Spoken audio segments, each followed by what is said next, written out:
بہت عظیم مہینہ آ رہا ہے، فرض کا ثواب 70 فرضوں کے برابر اور نفل کا ثواب فرضوں کے برابر کر دیا جاتا ہے۔ جنت کے دروازے کھول دیے جاتے ہیں، جہنم کے دروازے بند کر دیے جاتے ہیں۔ میرے پیارے پیارے آقا مکی مدنی مصطفیٰ صلی اللہ علیہ وسلم فرماتے ہیں میری امت جانتی کہ رمضان کیا ہے تو تمنا کرتی کہ سارا سال رمضان ہوتا ہے۔ سبحان اللہ، عبادت قدر آسان ہو جاتی ہے، ایک ملان ہو جاتا ہے عبادت کی طرف، ماحول بن جاتا ہے عبادت کا۔ مسجد آباد ہوتی ہے تو ایک پورا بڑا چاروں طرف سے مجھے موٹیویشن مل رہی ہے، تو کہاں رہ گیا، آجا تو بھی آجا تو بھی آ۔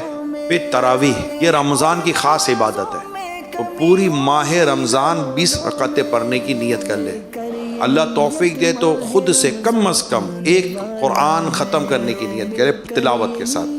پھر میں تو یہ مشورہ دوں گا جو کراچی کے ان کو تو اسپیشل مشورہ دوں گا کہ آپ عصر فیضان مدینہ میں ادا کریں ڈیلی، اور عصر کے بعد امیر سنت کا مدنی مذاکرہ ہوتا ہے، اس کے بعد دعا ہوتی ہے، دعا افطار کے بعد کی دعا ہوتی ہے، اور عاشق رسول کے ساتھ افطار کر لیں، الحمدللہ آپ کو افطار بھی پیش کی جاتی ہے۔ پھر رات مدنی مذاکرہ ہوتا ہے تراویح کے بعد، اس میں شرکت کی سعادت حاصل کریں تو یہ علم دین سیکھنے کا رہے گا۔ ورنہ مدنی چینل پر تو دونوں پروگرام لائیو دکھائے جاتے ہیں۔ اللہ توفیق دے، اور لگتا ہے کہ یار اس بار ہو ہی جائے، یہ کہتے ہیں تو پورے ماہ رمضان کا اعتکاف کر لیں۔ ابھی نیت کر لیں، اگر نیت سچی ہوگی اور زندگی ساتھ نہ بھی دے تو کیا پتہ نیت پر اٹھنا نصیب ہو جائے قیامت کے دن، کسی نیت پر اٹھنا نصیب ہو جائے۔